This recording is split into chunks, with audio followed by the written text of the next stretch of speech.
Get ready to hear the truth about America on a show that's not immune to the facts with your host, Dan Bongino. All right, welcome to the Dan Bongino Show. Producer Joe, how are you today? Still freezing after all these years. Yeah, it's still cold here. Yeah, I saw the temperature's terrible up there in the Northeast. I really do feel for you. You have my sympathies. Yeah. It's warmed up a bit down here, thank God. It was cold. It's the first time I've ever turned my heat on in 3 years down in Is Florida. that right? Yeah, we didn't even know if it worked. We're like, turn the heat on. Yeah, it was bad. Folks, we're doing the show early today for a reason, and it's going to probably be up, right, Joe, a little earlier today? Yeah. I'll put it up within an hour after we finish. Yeah, the reason I'm doing it early is this is the most important show I've ever done. I may have said that before, but obviously times change because we do more shows.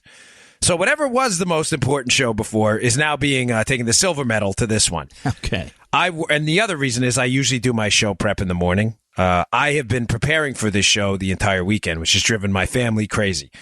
I have not stopped looking at. I just got a new iPhone, the 10, the X, and I had not stopped staring at it the entire weekend because what I'm about to tell you is extremely complicated.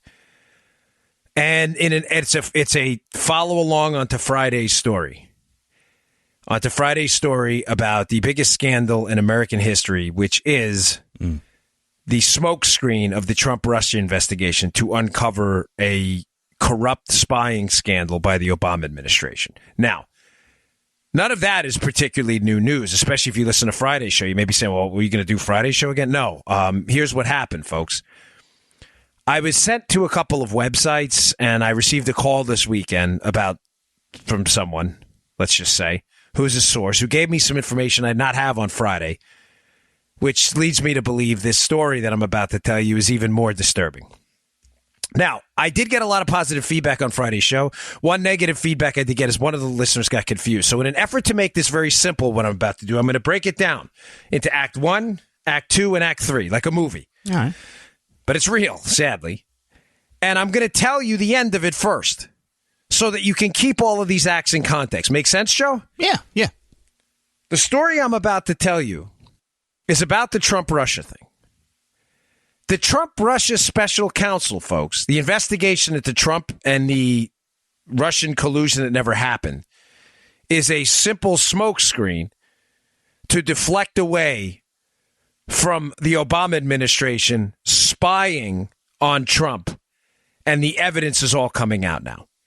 Everything I'm about to tell you is about to prove to you, and I'm going to tell you a story at the end that's going to blow your mind, that what happened in the Obama administration is the biggest scandal in American history that they thought would go away because they thought Hillary was going to be elected. So just to be clear, everything I'm about to tell you is going to line up and provide almost incontrovertible evidence here that Obama spied on Trump. Okay, Joe? Right. Make sense? Yeah. Act 1, the emails. What are the emails? When I say the emails, I'm talking about the DNC and what they call the DNC being hacked. Now, let's be clear on this. When I say the DNC, I'm talking about the Democrat National Committee. Right. Nobody really knows if the DNC was, in fact, hacked in the way the Democrats have told you they were hacked. The way the story goes now, Joe, with the mainstream media hacks, pun intended, and the Democrats, is that the Russians hacked into the DNC, the Democrat National Committee, Joe, Right. to get negative evidence on Hillary and the Democrats so Trump could win the election. That's the narrative, right? Okay. We've all been told it. We've all heard it 1,000 times. Most people just accept it as true. We got it. We got it wired. Okay. You got it. Now, and by the way, someone celebrated the fact that you were the audience ombudsman this week, and they said you do a terrific job. I'm not kidding. I'll forward you the email. Well, thank you. That when we don't understand, you stop them. So good. So if at any point, Joe, be the audience ombudsman. If this gets confusing, stop me. So the accepted narrative now from the media and the Democrats is that the Russians hacked into the DNC so Trump could win the election.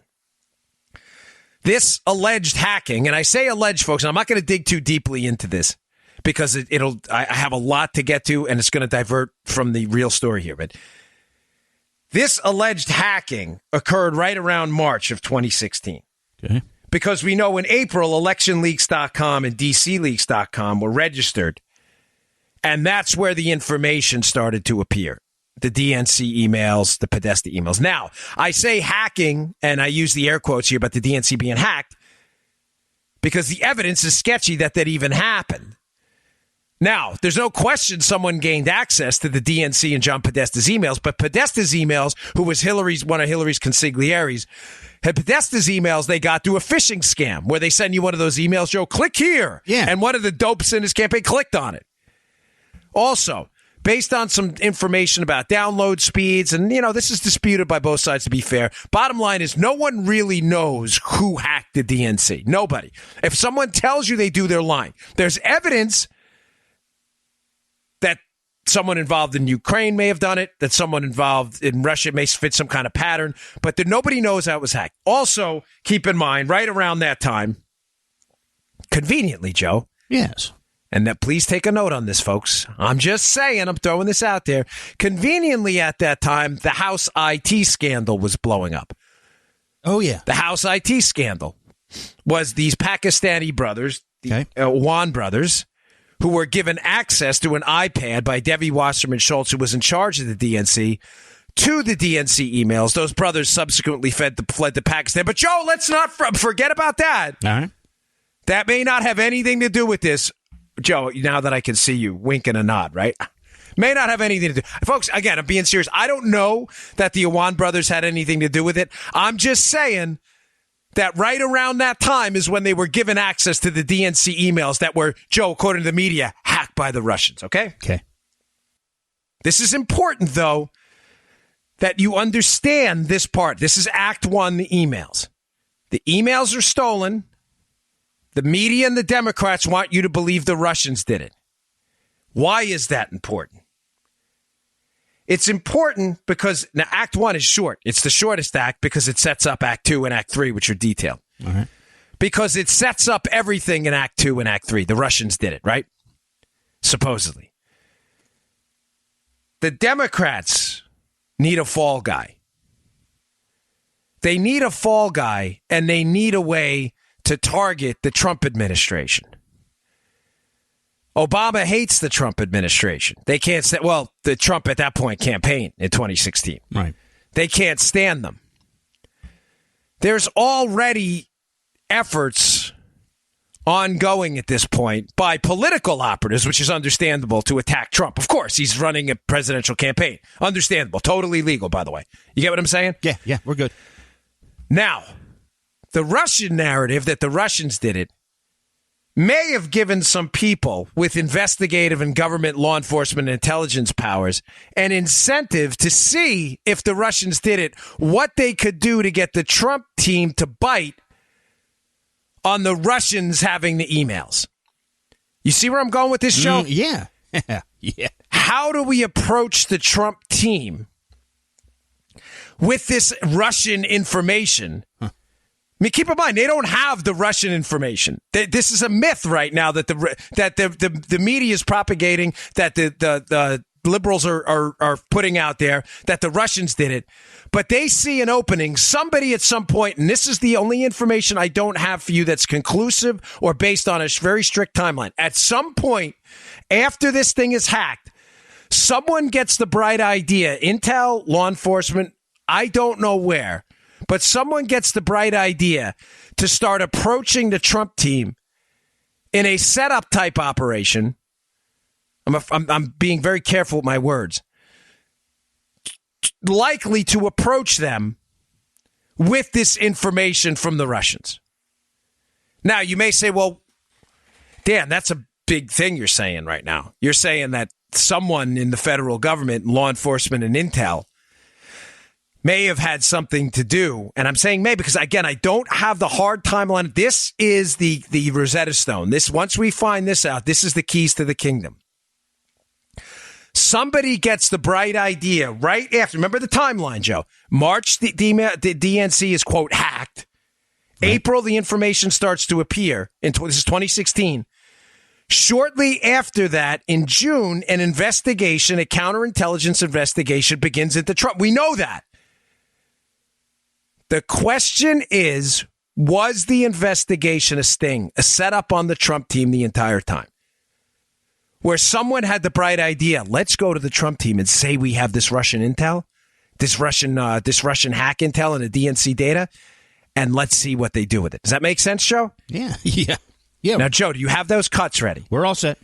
Folks, this is the most important soundbite you're going to hear I've ever put out there. Let me set this up for you. In case you're having nothing I say in this show, nothing will be open for dispute. If I have to speculate, I'll say may. The fact that an investigation, a counterintelligence investigation, was opened up on the Trump team is not in dispute. Right after the DNC, quote, hack. The question is why? What criminal activity, illicit activity, was the Trump team engaged in that the FBI, in conjunction with the DOJ, opened up the largest, most consequential the most consequential counterintelligence investigation on a presidential candidate in modern American history? Was it a sting? Was it a setup? Now you say, well, how do you know the FBI shortly afterwards opened up an investigation into the Trump team? Play this sound cut of Elise Stefanik. She's a congressional representative from New York, questioning Jim Comey of March in 2017 about when the investigation into Trump opened up. And I want you to pay very close attention when she asks him why he didn't notify Congress.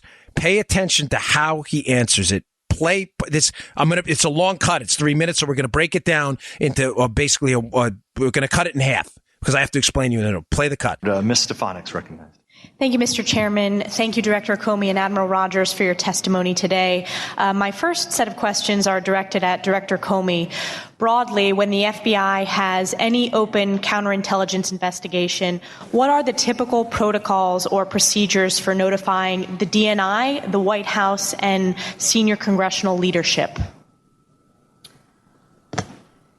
There is a practice of a quarterly briefing on sensitive cases to the chair and ranking of the House and Senate Intelligence Committees. And the reason I hesitate is, thanks to feedback we've gotten, we're trying to make it better. And that involves a briefing of the Department of Justice, I believe the DNI, and some portion of the National Security Council at the White House. So if that's quarterly... To brief them before Congress is briefed. So it's quarterly for all three, then senior congressional leadership, the White House, and the DNI? I think that's right. Now, that's by practice, not by rule or by written policy, which is why, thanks to the chair and ranking giving us feedback, we're trying to tweak it in certain ways. So since in your opening statement you confirmed that there is a counterintelligence investigation currently open, and you also referenced that it started in July, when did you notify the DNI, the White House, or senior congressional leadership? It's a good question. Congressional leadership, sometime recently, they were briefed on the nature of the investigation in some detail, as I said. Obviously, the Department of Justice has been aware of it all along.